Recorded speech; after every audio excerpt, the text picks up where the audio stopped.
بسم اللہ الرحمن الرحیم۔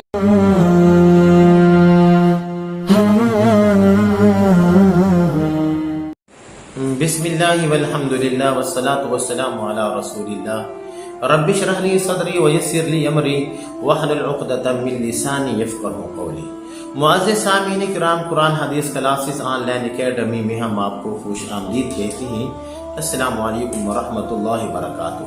معزز سامعین کرام، نبی اکرم صلی اللہ علیہ وسلم کی بعثت سے 1000 سال قبل ملک یمن کا بادشاہ طبع خمیری گزرا ہے۔ معزز سامعین کرام، ایک مرتبہ طبع بادشاہ اپنی سلطنت کا دورہ کرنے کے لیے نکلا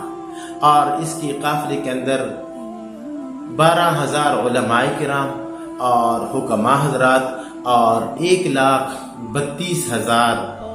سوار اور 1,13,000 پیدل لوگ وہ اس کے ساتھ ساتھ چل رہے تھے۔ معزز سامعین کرام، یہ جہاں پہ بھی جاتا تھا تو خلق خدا اس کو دیکھنے کے لیے چاروں طرف سے اس کو گھیر لیتی تھی۔ یہ اپنی سلطنت کا دورہ کرتے کرتے جب یہ سرزمین مکہ مکرمہ پہ پہنچا تو وہاں پہ کوئی بھی اس کا استقبال کرنے کے لیے نہ آیا۔ یہ طبع حمیری بڑا پریشان ہوا اور اس نے اپنے وزیر اعظم سے پوچھا کہ یہاں کے لوگ میرا استقبال کرنے کے لیے کیوں نہیں آئے؟ تو وزیر اعظم نے بتایا کہ یہاں پہ اللہ کا گھر ہے اور یہ جو لوگ ہیں اللہ کے گھر سے بڑی محبت کرتے ہیں، اور جتنا اس وقت آپ کے ساتھ ایک لشکر چل رہا ہے اس سے کئی گنا زیادہ بڑی دور دور سے لوگ اس گھر کی زیارت کے لیے آتے ہیں، اور جب واپس جاتے ہیں تو یہاں کے باشندوں کا مالی تعاون بھی کر کے جاتے ہیں۔ معزز سامعین کرام، یہ بات طبع حمیری کو بڑی ناگوار گزری اور اس نے دل کے اندر قسم اٹھا لی کہ میں بیت اللہ کو اپنا مسمار کروں گا اور یہاں کے جو باشندے ہیں ان کو میں قتل کروں گا، نعوذ باللہ۔ معزز سامعین کرام، جو ہی اس نے یہ ارادہ کیا تو اسی وقت اللہ کی پکڑ میں آ گیا اور اس کے منہ اور ناک اور آنکھوں سے خون جاری ہو گیا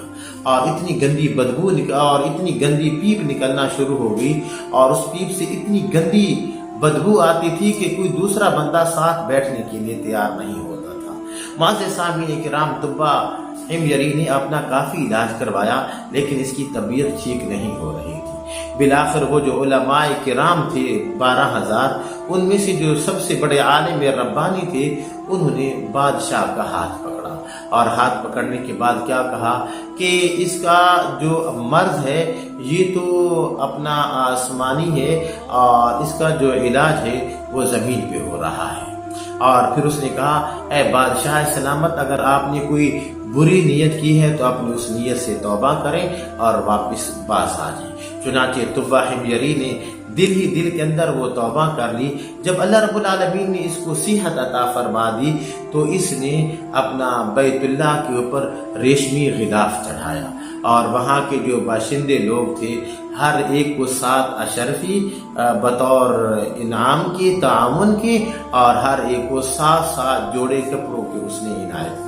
معزز سامعین کرام، جب طبع حمیری مکہ مکرمہ سے نکلا اور مدینہ منورہ کے اوپر جب یہ پہنچا اس سرزمین کے اوپر، تو اس کے ساتھ جو علماء کرام تھے انہوں نے مدینہ منورہ کی مٹی کو سونگھا اور وہاں کے کنکروں کو دیکھا، اور پھر کتب سماویہ کے مطابق نبی اکرم صلی اللہ علیہ وسلم کی جو ہجرت گاہ وہ بیان کی گئی تھی، انہوں نے اس مدینہ منورہ کو بعین ہی اسی کے مطابق پایا۔ چنانچہ وہ جو علماء کرام کی ایک جماعت تھی انہوں نے آپس کے اندر یہ عزم کر لیا کہ اب ہم نے کسی بھی صورت کے اندر اس سرزمین کو ہم نے نہیں چھوڑنا۔ ممکن ہے کہ نبی اکرم صلی اللہ علیہ وسلم کی جو بعثت ہے وہ ہماری زندگی کے اندر ہو جائے، چلو ہم نبی آخر الزمان کی زیارت کر لیں گے اور ساتھ میں ان کی ذات اقدس کے اوپر ایمان بھی لے آئیں گے، اور اگر وہ نہ آئے تو چلو اور کچھ نہیں، اگر یہیں پہ ہماری وہ قبریں بن جاتی ہیں تو جب نبی اکرم صلی اللہ علیہ وسلم کی بعثت ہوگی اور ان کی قدم مبارک سے جو گرد و غبار اٹھے گی، اگر وہ گرد و غبار ہماری قبروں کے اوپر پڑ گئی تو یہی چیز ہماری نجات کے لیے کافی ہے۔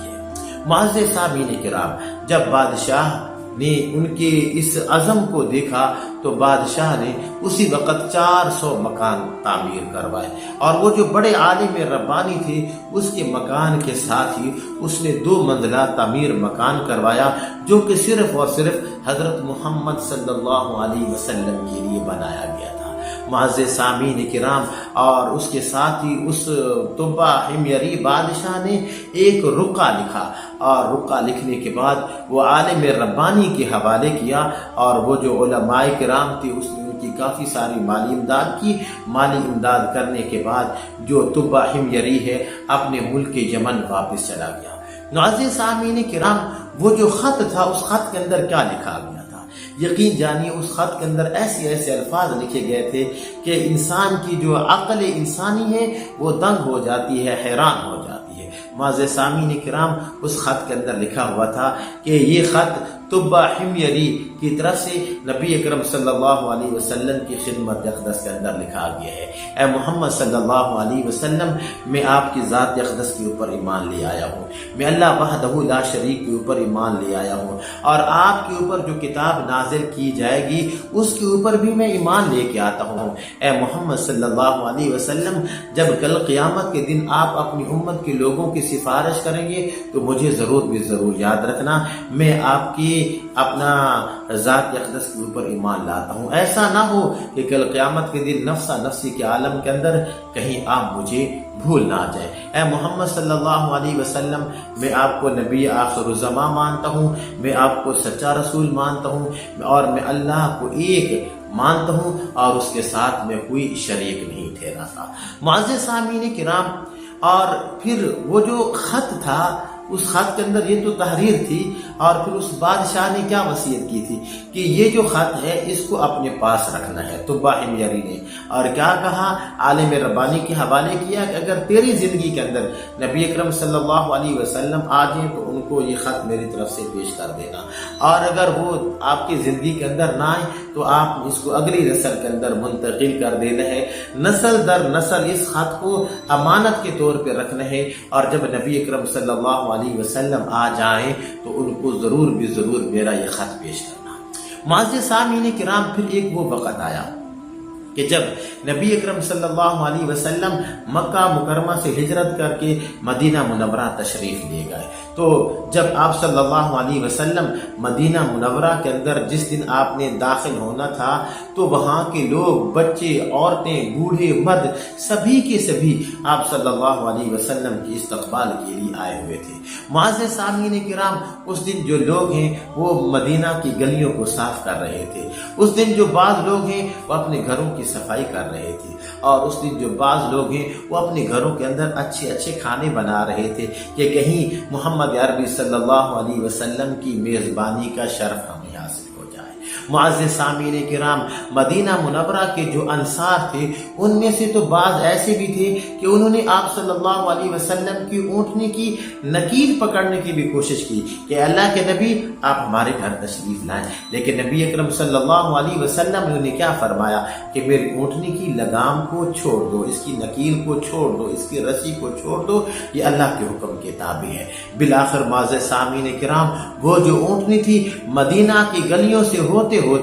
وہ جو طبہ حمیری نے جو مکان تعمیر کروایا تھا 2 منزلہ، اور اس وقت ابو ایوب انصاری رضی اللہ تعالی عنہ اس عالم ربانی کی نسل میں سے تھے۔ چنانچہ حضرت ابو ایوب انصاری نے وہ جو خط تھا اپنے ایک خاص غلام ابو لیلہ کو دیا ہوا تھا۔ جب آپ صلی اللہ علیہ وسلم اپنا ابو ایوب انصاری کے مکان میں ٹھہرے تو لوگوں نے ابو لیلہ کو کہا کہ جاؤ وہ خط لے آؤ اور آقا دو عالم صلی اللہ علیہ وسلم کی خدمت اقدس کے اندر پیش کرو۔ چنانچہ حضرت ابو لیلہ وہ سب سے پہلے آپ صلی اللہ علیہ وسلم کے پاس گئے اور آپ نے پوچھا اچھا ابو لیلہ تم ہو؟ تو حضرت ابو لیلہ کہنے لگے جی میں ابو لیلہ ہوں۔ تو اس پر وہ گئے اور وہ خط لے آئے۔ تو نبی اکرم صلی اللہ علیہ وسلم کی خدمت اقدس کے اندر جب وہ خط پیش کیا گیا آپ صلی اللہ علیہ وسلم نے وہ خط پڑھا تو خط پڑھنے کے بعد آپ نے کیا فرمایا؟ اللہ جزائے خیر عطا فرمائے کہ حضرت